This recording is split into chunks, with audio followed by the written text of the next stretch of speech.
Hey everyone, we are going to be talking about a real serious crisis in our healthcare system, and it's not lack of care.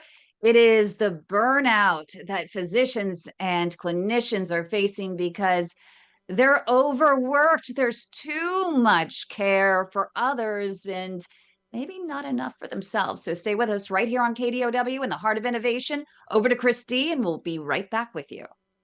And CFP Chad Burton, weekday evenings, 5 p.m. to 6 p.m. on AM 1220 KDOW. Turbulent times call for clear-headed insight. That's hard to come by these days, especially on TV. That's where we come in. Salem News Channel has the greatest collection of conservative minds all in one place. People you know and trust. Unfiltered, unapologetic truth.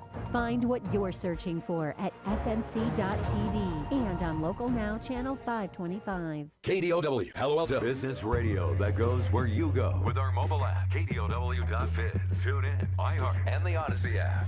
AM 1220 KDOW. KDOW.biz. Sponsored by The Way to My Heart Incorporated.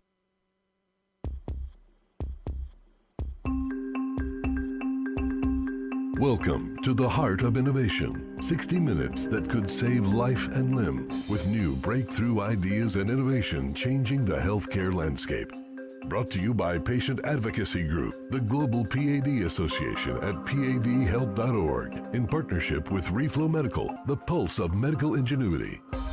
Here are your hosts for the Heart of Innovation, Emmy Award-winning journalist and founder of the Global PAD Association, Kim McNicholas, and interventional cardiologist and founder of Save My Piggies Health and Wellness, Dr. John Phillips. Well, your doctors and your clinicians are burned out. All right, Kim. So I'm giving you a number. Actually, I'm going to ask you, pick a number. What percentage of physicians and nurses do you think report burnout? And I'll say, let's just do 25%, 40%, 80%. Based on surveys. 30%? Okay, so it's about 40 to 50 for physicians based on large surveys, and 40 to 60% with nurses. And they attribute it, which we're going to talk about, but it's gotten to the point where a lot of, and at least from a nursing standpoint, which is, you know, why we have a special nurse as a guest to discuss this topic with us. It's intent to leave the actual inpatient work and then go to the outpatient, or actually leave nursing as a whole. So it's a significant problem. It percolated during COVID, and we'll get into that. But this is a topic that you want to be a part of and you don't want to miss, because I think it's going to be really important. So before we get to Nurse Chelsea, who's a good friend of mine, I'm going to give you guys a little moment of inspiration. Dr. John Phillips, spectacular, vascular moment of inspiration. So you know that I love to quote Marcus Aurelius, one of the Stoics, and I was kind of looking for something about with respect to burnout and how to get your mind right when there's a lot of forces against you, okay? And so, you know, Marcus Aurelius, he really speaks to taking control of your own brain, so to speak, and not letting others affect your suffering. And so I kind of like this one, and he's quoted as saying, and it's this little paraphrase, but he says, choose not to be harmed and you won't feel harmed. Don't feel harmed and you haven't been. So basically it's saying take power over your mind and not outside events. And once you can do this, you have the choice to allow or not allow people's actions to affect you. Now, when we introduced Chelsea, and she knows, I know, a lot of people affect us in the healthcare profession, and it's how we respond to those kind of threats that makes us feel good or bad, or allows us to be good physicians, clinicians, nurses, or bad ones. So that's a little quote from our friend Marcus Aurelius, the Stoic. Yeah, I think that's really good. We're always taught to actually these days to hold everyone else and everything else accountable for how we feel and who we are, and we're not taking enough accountability for ourselves. And I think that happens a lot in healthcare, because you literally almost feel guilty, I think, for not caring for others and putting yourself first, right? Do you remember Dr. Marco Monzi from Italy? And Oh he yeah. came on when we presented him last year with the Lifetime Achievement Award, and he shared the story of wanting to sign up for the gym, that if he was going to lead by example for his patients and telling them to exercise, he needed to do a little something for himself, get rid of the little belly and get some muscle. And especially since he had a newer young child, and he wanted to be there for her in the future. So he said there was this one case where he knew he wanted to be at the gym at a certain time, which he had a right to, and so he could get home in time to spend some time with his daughter, I think it was, before bedtime. And this case just went on and on and on. And at one point he said, gosh, you know what? This is taking too long. I'm never going to make it to the gym. I'm not going to see my daughter before she goes to bed. And well, we've done more than anyone else would do. And he started to send this guy away, realizing that this guy likely would end up with an amputation the next day. And he said he was walking down the hall and suddenly he had this moment of inspiration, where he thought, you know what?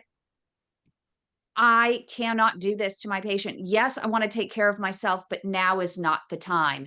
When I have a patient on the table, yes, there can always be a patient on the table, but in this case, I know I can save that limb. And he went back in, scrubbed back in, and he did in fact save the leg. But there is that balance. How do you find that balance? Because John, you've been working all week and yet you're on call today again. So you could be working 7 days a week.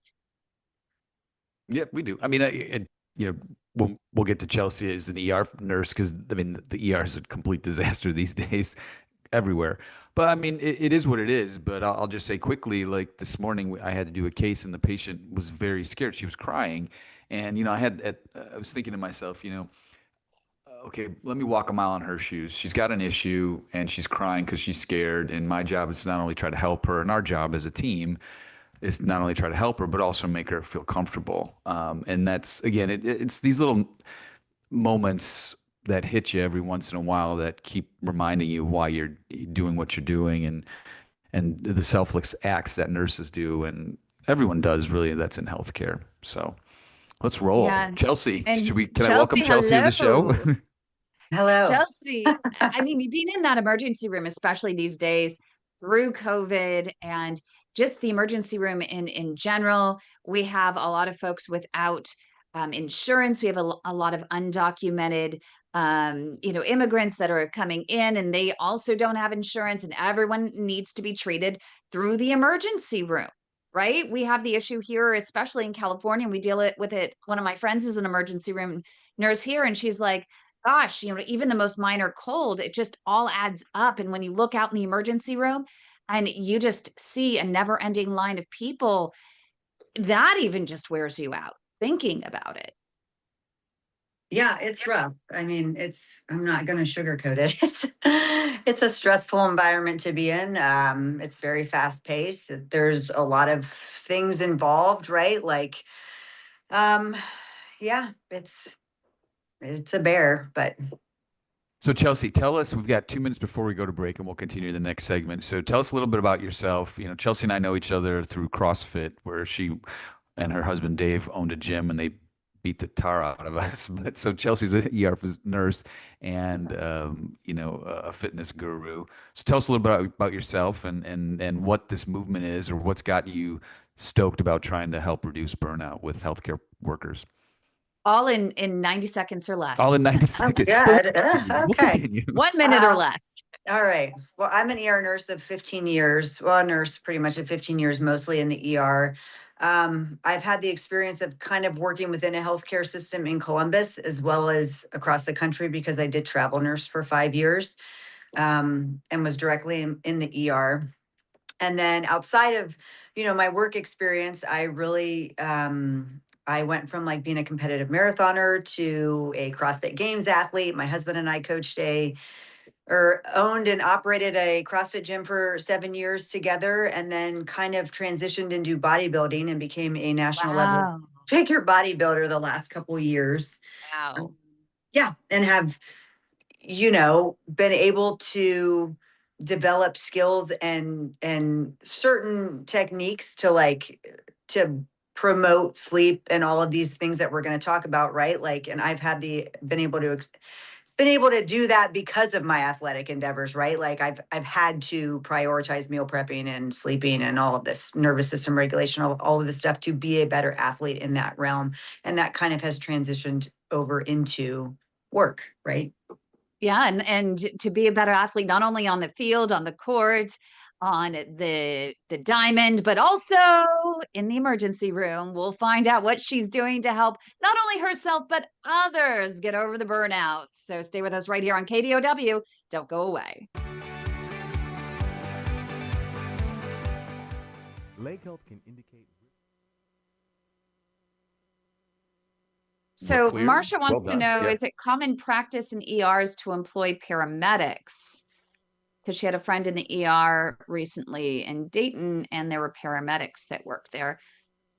I mean, they could be techs in the emergency room, right? Because my cousin does it. Yeah, we have for the paramedics. We military have base. paramedics in the ER. So we've got next segment is how long? Chris? Christy, 8 minutes, Segment 35. 8.5 minutes. So do you want to, I guess, Chelsea, let's go into what it was that you noticed, I guess, and maybe it's COVID and traveling or whatever, that you got to thinking about burnout, and then how you started kind of hatching this idea in your head about trying to reduce burnout, or at least Yeah, I'll address just some of kind the of issues around it. I'll just kind of do a generalized, global crisis kind of thing and Okay. narrow it down a little bit if I can.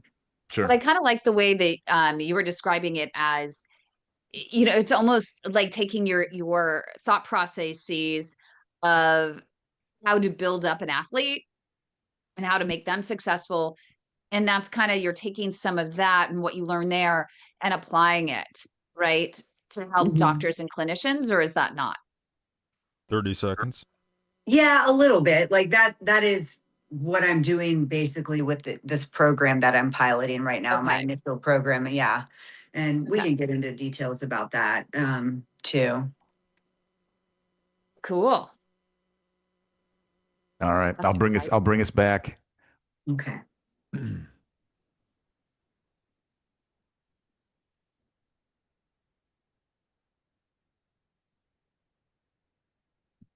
1220 KDOW. Welcome back to the Heart of Innovation. For more on today's topic, go to theheartofinnovation.org. That's theheartofinnovation.org. Once again, here's Emmy Award-winning journalist Kim McNicholas and interventional cardiologist Dr. John Phillips. Welcome back, everybody. Thanks for joining us. I'm just a little out of breath. I just got done doing some burpees over the bar because Chelsea scared me into doing it. That's a CrossFit move for those. Anyway, so getting back to it, Chelsea, right? Like what, obviously being in the ER for 15 years and, some of the experiences that we had with COVID, with limited staffing and really sick folks, the burnout really just kind of, I think it was probably simmering, but then it started to boil. What did you start to see, and then how did you recognize the problem, and then ultimately, how did that evolve into the pilot that you're trying to start? Yeah, so it's kind of twofold, right? And I need to probably start by just kind of addressing burnout and what it really is, right? So really in healthcare right now, burnout rates sit between like 46 to probably 58% nationally. And that was actually before the pandemic, right? And it's only gotten worse. So it's not improved. But nobody is really clearly or clarifying it enough, right? Like it's not a motivational problem. This is not a generational problem. This isn't like a pipeline problem. Really, it's really like a physiology problem that they're trying to address with like psychology solutions, and it's a mismatch, right? So healthcare workers are kind of exposed to repeated traumas, right? Chronic sleep deprivation, unpredictable schedules, emotional overload, yeah, and sustained like physical demand, right? For years, sometimes decades. And that really does something specific to, and measurable to the human body, right? Like, and the solutions that they keep or that, are being offered, or they keep being offered, are like meditation apps, right? Like step count challenges, EAP programs that weren't really built for the reality of what we do, like our work environment, right? So when I talk about the physical toll of the career, Mm. I want to specifically talk about burnout. It's not exhaustion, right? Like it's so much more than that. So it's really this chronic sympathetic nervous system activation, right? Like this fight or flight state that healthcare workers really live in every shift. And that chronically elevates your cortisol, right? It drives inflammation. It disrupts your sleep architecture. It suppresses your immune function. So it impairs memory consolidation, right? So over time, it contributes to cardiovascular disease, metabolic Stress. dysfunction, hormonal imbalance, and then chronic stress really like deteriorates your gut, and 90% of your serotonin is produced in your gut, right? So you get mood dysregulation, emotional flatness, like that all of these healthcare workers, and like gut issues, right? That all these healthcare workers really are exposed to. And the nervous system really kind of rewires itself, right? So after years of working in this high threat, like environment, your nervous system really stops like responding to acute danger, right? And it just becomes this baseline state. So your body is running in this threat mode constantly because the environment basically has trained you that the threat is always coming, right? And that oh my gosh, if I can say it, that is Physiological. yes, is burnout, right? It's not weakness. It's kind of what a career does to the body over time. And that's kind of what we're dealing with. And like it really started because I felt it myself, like, and I see it firsthand with all the APPs, all the doctors that I work with. I see it on the floor, anytime we really kind of openly discuss this. And then like what kind of drove this program was I did a wellness challenge for my department over the winter. They wanted something, it was more weight loss, but they said, hey, we want to keep each other accountable. I said, I'll run it for you. Right. So it was 10 weeks. We did this whole nutrition challenge. We had hydration and movement and then nutrition and some nervous system regulation, all of these things and components that were a part of it. And it was educational, right? And it was also just trying to get people to be healthier versions of themselves, because that ultimately makes us better caregivers for the people that we are caring for, better spouses, better, better moms, dads, everything. And we really saw just this unity and togetherness that like from the entire department, like when this challenge was going on, right? Like people worked better together. They were more vulnerable with each other. They were making healthier options, like nutrition options. They were drinking water, which is a huge thing for healthcare workers. Yeah. And overall, the mood just was better, right? And the department felt lighter. And so I really, having been an athlete, right, too, and just like being exposed to good nutrition, good hydration, good sleep because of that, and then kind of seeing how it's just not really present in the healthcare system among healthcare workers, and then just kind of running this challenge, it just was eye-opening, and it really made me realize like that this is an underserved population, and there needs to be something in place to like help us become healthier versions of ourselves. So what is it that you came up with? Can I name it? CodeBrew. Yeah. And you Yeah, have why a Code Brew? platform. What is that all about? Yeah. You know what? I looked it up. There were a bunch of developers, and it took me a bit to try and navigate to figure out because I always try to do a Google search first and see what comes up. And it was all these IT things. It's so ironic. So a couple years ago, I literally got so pumped about doing some type of coffee truck for healthcare workers, like bringing it on the medical campus, like offering good quality coffee, to healthcare workers. And I wanted that name, Code Brew, for my coffee truck. And so I bought the I love name. that. I I bought mean, the you name guys don't for it. even understand. Coffee literally, it almost, when I've been in a lot of different hospitals across the globe, just observing procedures, opening up arteries. And it's just that smell of old, and I'm going to say, Yeah. store shelf coffee, probably the cheapest version, either that, or I don't know. There are probably a bunch of Starbucks users out there, and I'm going to get haters, but the burnt coffee smell, and it just, after a while, it's just awful. But when I was the worst I have to tell you, was in Italy, when in between cases, they would go to the machine and get an espresso from the machine. And I was just thinking, okay, Yeah, we did this that. is I remember just, that. Yeah. is right. Yep. Yeah. Everyone would gather, they'd leave the room all at the same time, get their gloves off, and then Actually, go they'd go. Some over. of them would go smoke too. Of all the things, like we're trying to be healthy and they're smoking. I But experienced that a Code lot in Blue. Germany.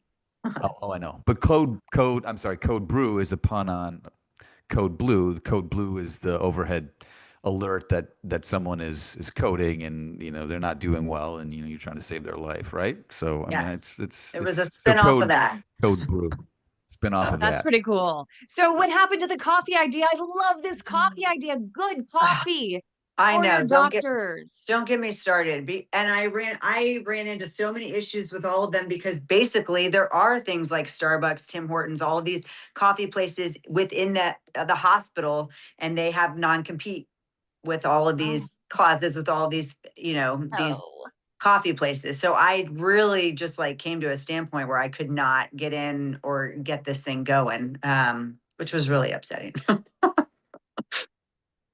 Oh, everyone would have loved it. That would have been the go-to. I would be looking forward to every day. Okay, so how did it evolve then? You didn't want to give up the name. You didn't want to give up the mission of doing something to help with the problems you were seeing within the healthcare system and the overworked folks that were you and working alongside you. So how did it evolve? It really That's evolved. a fantastic tease. So Oh, we gotta cut yes. the break. We gotta cut the break. So stay with us. Don't go Good away. You job, don't want to Dr. miss this. We'll John. be right back. Good job, Dr. John. I thought you were like goofing Oh, I with didn't us even because look. Joshua says coming up I was next. so into it. I love Chelsea. I want Chelsea back. Well, then you bring it back. Then you bring us No, back. no, I no. took I us just out. want You her bring us back. back. I want I her know. back. Of course, we'll be back. Again, the show's too short. But why don't you bring us back then? That's perfect. I took us out. You bring us in. I'm not as witty as you are, though. No, you could be out of breath. Be like, man, I just got done doing, I don't know, 40 balls to wall or whatever. I've Because never I, done I do CrossFit. think it would be interesting, kind of like peeking into your mind about, okay, like how am I going to? So first of all, I, I imagine the ER is probably maybe a little bit tighter than some of the floors in the sense that that maybe you get more, maybe you don't get as much turnover, and you guys know each other pretty well, and plus the ER too, I guess, pretends to be a little bit more intense, I would imagine, than some of the other floors, maybe ICU or whatever. But like, how did you come up with a plan to try to help these folks? Because it was more than just, like you said, it was more than just changing how you ate. And I don't know, were you doing meal prep for them too? Oh, no, no. This is simple stuff. This is simple stuff, John. Nobody needs a meal Okay, plan right now. gotcha. Yeah. So you can okay. But I mean, like, you had to come up with a way to get them to, or a plan for them, right? And then they had to follow it, and accountability and check-ins and whatnot. So Mm. that's not a small undertaking. No, it was a lot. It was a lot in the first pilot. I didn't get paid. They bought in, right? I had to make it enough money that they would be willing to do it, right? And then the winner took the Right. pot. So, Oh, wait. yeah. Oh, so this was for money. The original one was for like the people that are doing my pilot through the business right now paid, but originally, yeah, I said, all right, it was a challenge. It was a weight loss challenge. Okay. Oh, that was the overarching theme, weight loss. Yeah, but I had to do it by points because I did like percentage weight loss each week. I had a hydration component, I had a nutrition, we had a movement, and then we did a weekly challenge basically. And you got X amount of points if you completed the weekly challenge, right? And then they sent all of that to me weekly and I added it up, right? somebody was a winner each week, and then I kind of kept score all throughout the whole thing. Okay. And then the winner won the pot. Who also won, he also lost like 35 pounds. He deserved it. But Hey, Chelsea. 30 And- seconds. So, oh shit. Okay. Remind me. I'll hold that thought. Oh, Am I cool bringing idea. us back? Sure. I'll bring us Because back. I love that you knew her before from CrossFit. I think that's Oh, so yeah. cool. I'm curious how good of a student Dr. John was. Was not. he was pretty good. Yes. 412. Yeah. 12 We can, yeah, we hate to talk about that. Welcome Is he back to the Heart compliant? of Innovation. Yeah, For more for the on most today's part. topic, go to theheartofinnovation.org. That's theheartofinnovation.org. Once again, here's Emmy Award-winning journalist Kim McNicholas and interventional cardiologist Dr. John Phillips. Okay, my question is, was Dr. John compliant in CrossFit? He tells all his patients to walk, exercise, eat right. Was he a good boy? He was a good boy. I'll give him that. Yeah, so I would say probably I that. tried to do it 3 to 4 times a week. And Oh, that's pretty but see, good. Yeah. But okay, this opens up an interesting point for those of us in the healthcare field. I mean, our hours are a little bit goofy, and so you have to go there early, and sometimes you can't make the late class, and so you do have to maybe sacrifice more than folks that aren't in healthcare. So okay, let's get back to Chelsea, and you come up with this idea. You see a need. You come up with an idea, and it ultimately, as we were talking during the break, turned out to be a weight loss challenge. But you've now started this into a business. Like, you're jumping into this. So how did it evolve from this weight loss challenge, which folks put money in, and then the person that had lost the most weight won, to now you are getting folks on a subscription basis or in a plan, and walk us through that process. Well, it's kind of twofold, right? And I'm trying to pilot it right now. So most of the business will be these programs that I want to offer, right? And the reason really is simple. The programs really are designed, the programs in place right now for us, for healthcare workers in general, are really designed for office workers with normal work hours, adequate sleep schedules, right? Like a meditation app and a wellness fair was not built for somebody who's running a code or running a trauma, right? Who hasn't eaten in 6 hours, is working their 4th overnight shift in a row, right? So the people designing these programs really have never worked a 12-hour shift in their life, right? They have not subconsciously reduced their water intake, right? Like, to avoid needing a bathroom break when we don't have the time to do that, or the luxury, because we're taking care of patients. So generic wellness doesn't really fit. It kind of fails healthcare workers, if you will, because healthcare workers, it's not that healthcare workers won't engage with it, right? It just fails because it wasn't really designed for them in the first place. So I'm trying to build some programs out. The first one is this Foundations Reset, which is a 6-week program, which is kind of a little bit more intense than the 10 weeks, but less time, right? But it's giving people information. So, I know your big thing is peptides right now, but in general, everybody is trying to biohack and optimize everything right now, right?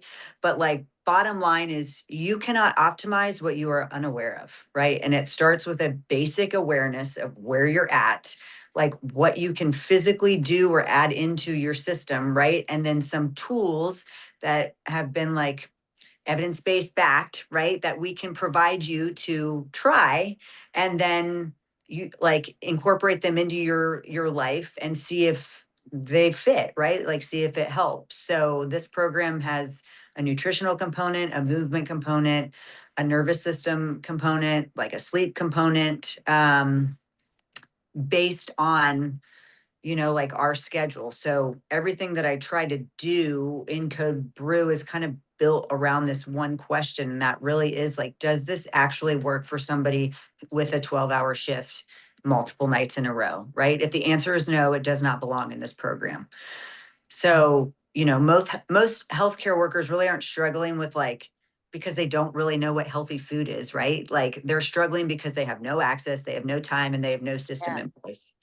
So the intervention really isn't like a meal plan, right? Like it's simple, like protein at every meal, right? Like something available on shift to keep your blood sugar regulated. It's understanding what your body is actually doing after a long shift, standing in front of the fridge, like with the inability of like when you just are constantly eating, right? Like spoiler alert, it's not willpower.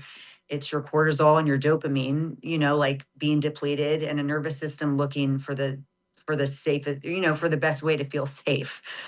So And so, um, walk us through, I mean, is there one-on-one coaching that's involved in this? Do you meet with people? Because I could imagine that's great. You tell them protein at every meal, but you end up talking. How do you prevent just talking at them and it just falling upon deaf ears?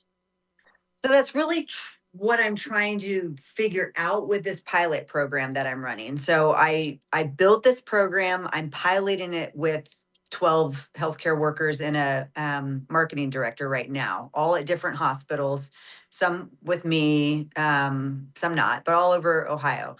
So in this program, they get access each week to it comes in the form of an email, but the email comes out, it unlocks their site. There's a little bit of video education in each week. And then there's all kinds of PDF documents that I give them, just some tracking systems to follow, right? Like just things like almost like a journal, right? A journal entry. Just to keep track of their mood, their energy, all of this stuff throughout the week. And then I also give them meal like recipes each week too. So there is like a component where I'm giving them like meal prep recipes or stuff like that. And then we're kind of building out a chat feature on my website because this group was so small that I had them all on a group text, and we're just texting, right? Like to keep each other accountable. The real issue that I'm like trying to work around, or that I feel is important, is really community needs to be the bonus feature Yes, in and really. I will talk to you more about that in just a moment right here on the Heart of Innovation on KDOW. Don't go away. More with Chelsea to come.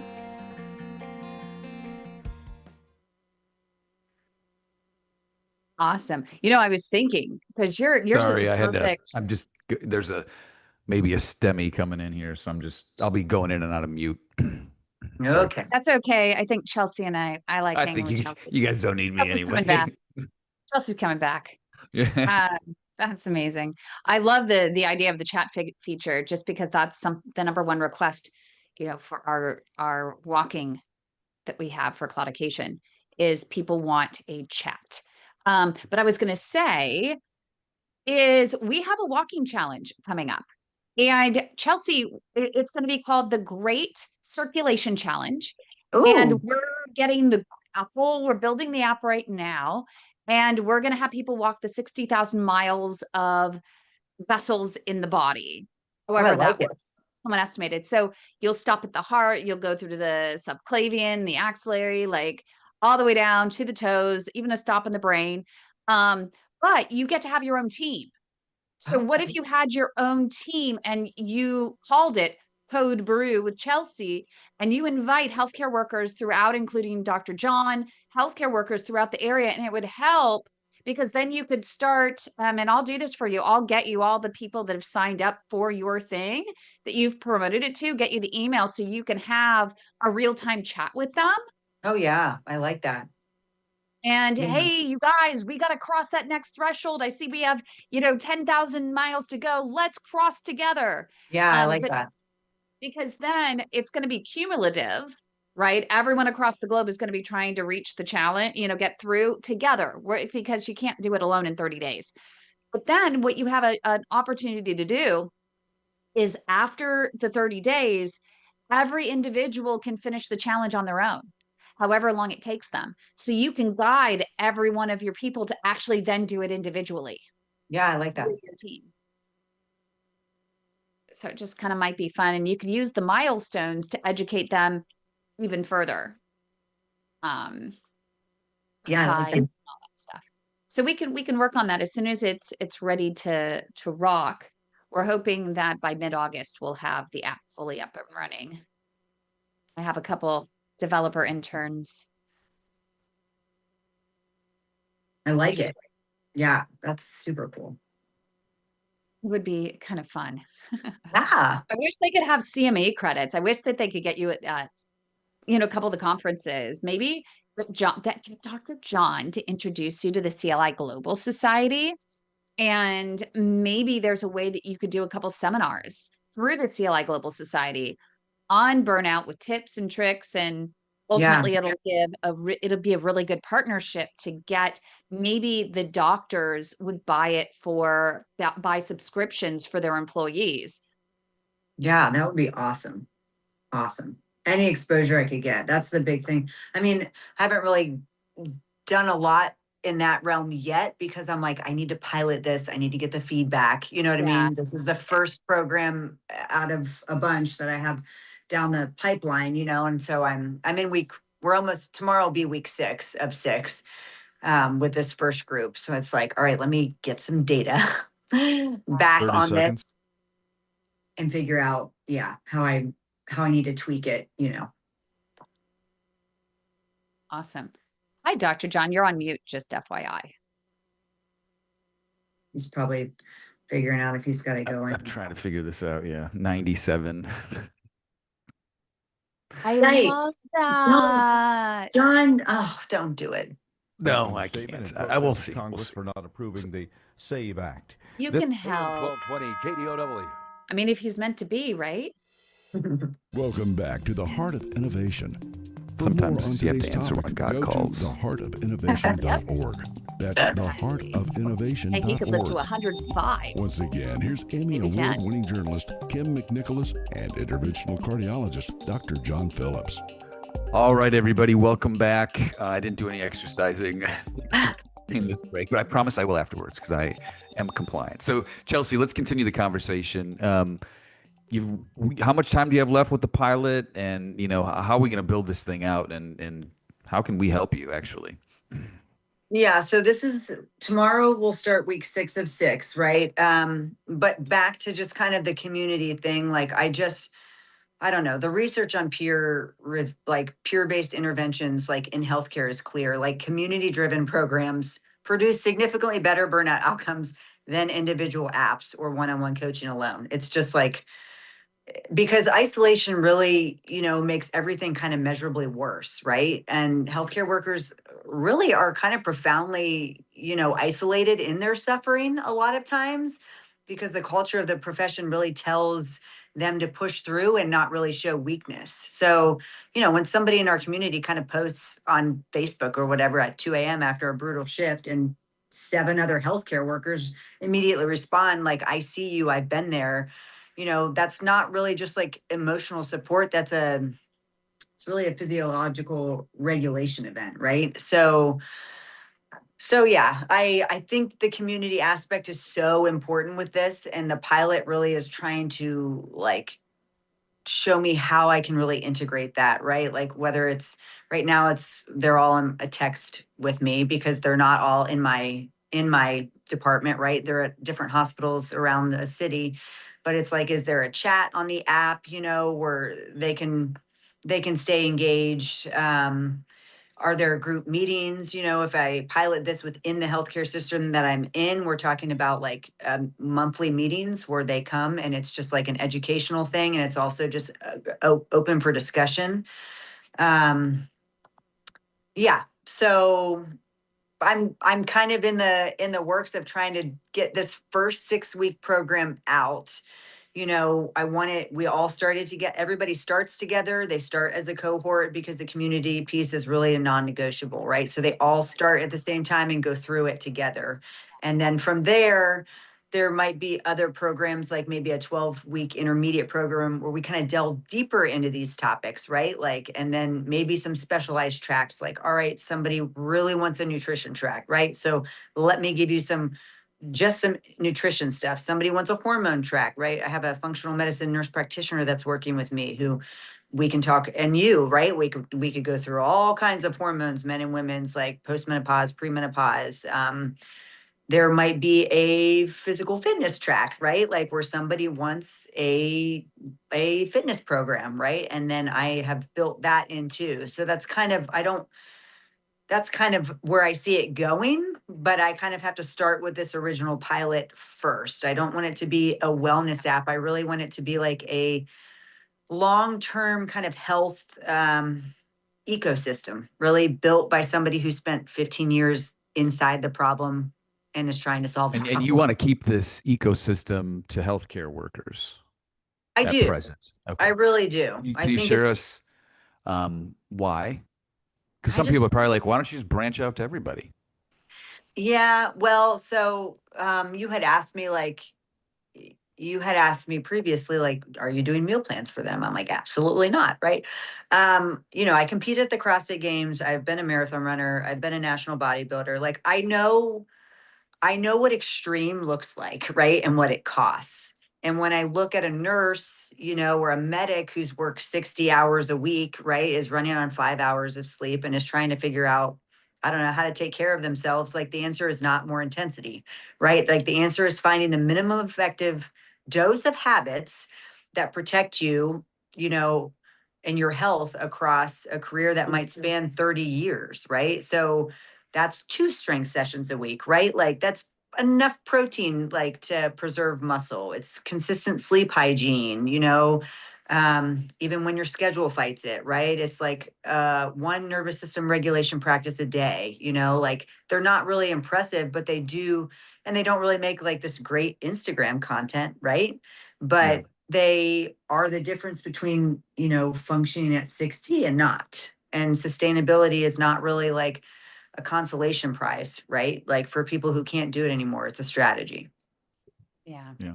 And, I think from experience in Silicon Valley, the number one mistake that a lot of entrepreneurs make is they don't start with one vertical. Even the founder of Facebook started with college first, got an MVP, the minimum viable product, that, and then they went from there. So, just be 100% successful in your vertical and then expand to everyone. And it seems like we're just in the very early stages of it. What are some of the greatest lessons that you have learned so far during the pilot that when you went into it, you thought, God, I never thought about that, but now we're going to integrate this into what we do going forward? It's just been like as I've kind of developed the content for each week, right? Like, and how I want to present, like maybe the nutritional component versus the sleep component, right? Like, it's just been eye-opening myself, like reviewing the data, researching, like, and really seeing where I need to better like prioritize things too, right? Like this wasn't created by somebody who's got it all figured out, right? Like this is created by somebody who's struggling with the same thing that everybody else is, even as a competitive athlete, right? So, specifically when we talk at nutrition or like the nutrition week, it's not really a lot of like nutritional content given at you, right? Like the main thing for healthcare workers really is like is is having like eating continuously to support your blood sugar regulation, because that is a huge thing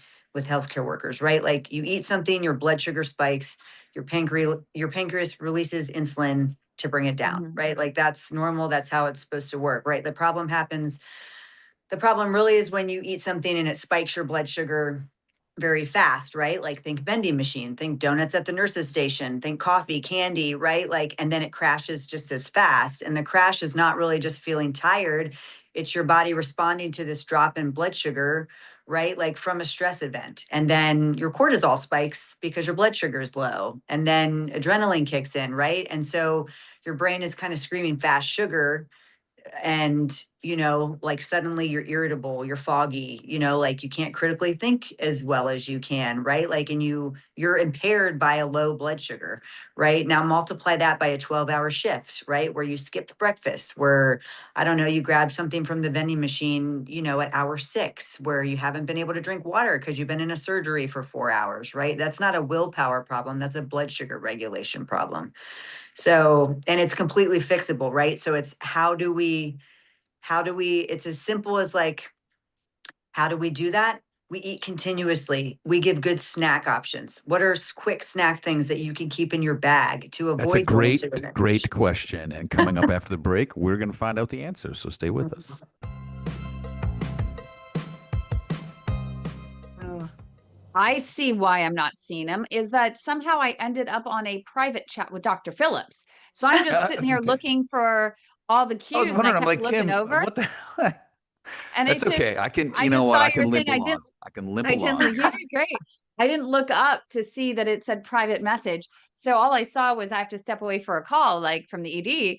And so I'm just waiting for the cues. And I was Ah, just about to go, that is the longest 8 minutes of my life. So that's when I looked right when you were saying that. I'm like, oh shit, I'm in private. Yeah. So our last section is probably what, 4 minutes? Last segment, Yeah. 4 minutes or so. So Yeah. Chelsea, this is your opportunity to tell the world like how to get involved, how to get in touch with you. Um, I'll bring us back. Oh, 3 minutes and 30 seconds. So that's, and actually at what, 30 seconds it goes to music. So then we're pretty much shut down. And then we stay on afterwards a little bit and have conversation too, which is still recorded on YouTube, right? On YouTube. And then I kind of re-edit. But we're going to work on that open again. It's one liner, one liner, one liner, and then Oh, okay.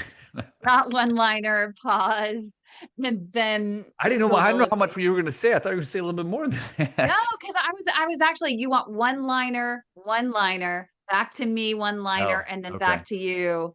All right. How It's many one-liners? it's just 3. Okay. So it's like a back and forth, and it's like, um, burnout is a reality for nurses and doctors. And Dr. John says, yeah, I'm one of them on call, and that happens to all of us. And I jump in and say, and that's what we're going to get into today, why and how, and Dr. John. But first, a moment of inspiration. Like, Okay. And then we don't have to, I don't have to redo the moment of inspiration. no. Okay. Gotcha. But But first, that's gotcha. Okay. so I it like just it. kind of, Listen, I don't have an Emmy. You gotta cut me some slack here. hey, I'll get you an Emmy. I know. Yeah. We have to do what we have to do for local Emmys because I just don't see it for national, and we can get No. away with it here is to find a local story here in the Bay Area. I thought that our kidney patient would have been awesome, for that, but then I looked and it didn't have what I have to do. And I think the best one would be is if we had like a Dr. Joy situation where I could follow a patient for a few days and we start out with a package about that person, seeing how they live their life, and then jump into the 30 interview, seconds. that kind of thing. It's almost like a television news package you see.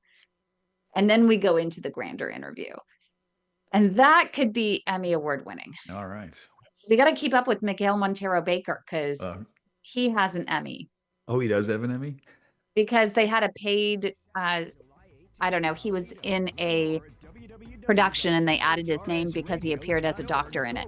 Oh. 1220. You can add KDOW. everybody's name to one. Yeah, you probably can. Welcome back to the Heart of Innovation. For more on today's topic, go to theheartofinnovation.org. That's theheartofinnovation.org. Once again, here's Emmy Award-winning journalist Kim McNicholas and interventional cardiologist Dr. John Phillips.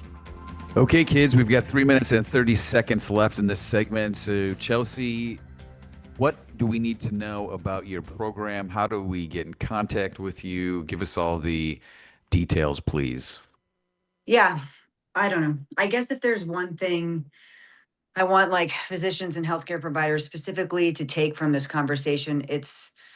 I don't know. It's that burnout is, a physiological state, not a personal failure, right? Like the cortisol dysregulation, the nervous system rewiring, the sleep deprivation, like all these things are happening in our bodies, of you and your colleagues, and your patient, and your patients' caregivers right now, right? Like, and the solution is not telling people to be more resilient, right? Like it's giving them the tools that were actually built, for the biology of the career. So this is kind of what CodeBrew is. It exists because the people doing the hardest work really in healthcare deserve something that is built specifically for them. So my website is joincodebrew.com.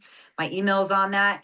You can get a little bit more information from it. It also directs you to my Instagram page. I'm currently running my pilot program now, and that pilot program is specifically to give me feedback on how I can make it better, right? Because this is a system that I want to be for the people, developed by the people, right? It serves no purpose if it can't be beneficial or it's not helpful. So these people really do my pilot program right now are giving me feedback on how we can better it, how the program can be better. And then hopefully down the road, I'll do another program, right? Like, and people can enroll on my website and do it. You don't have to be, it would be great if you got your whole unit to do it together, right? But it's even better really if you're doing it alongside somebody in a different state, right? Like it's just one more example of just like of people being able to relate to something that, you know, is difficult. And that's join codebrew one word.com. Yes. Right? Yes. And I hear a challenge for Dr. John and his amazing team. I do too. Yeah, no, it would actually be it would be kind of fun. But before, because we got a minute left, so all right, Chelsea, switching gears here. What's the hardest CrossFit move to do, and that took you the longest to master? I don't even do CrossFit anymore. I'm over that, John. But You don't? Oh, my wow. body build. All right. Well, let's It's pretend gonna you did be- do CrossFit. It's going to be the neurological stuff, right? Like it's going to be a snatch.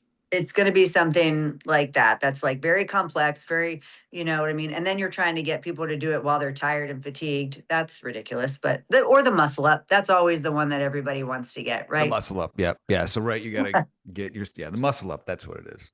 If you want to build your body and build your mind and avoid the burnout as a physician or a clinician, make sure you go to joincodebrew.com and chat with Chelsea. Thanks everyone for joining us. For more great stories like this, go to youtube.com/the @ the way to my heart. Have a great You've been weekend, listening everyone. to The Heart Nation with Emmy Award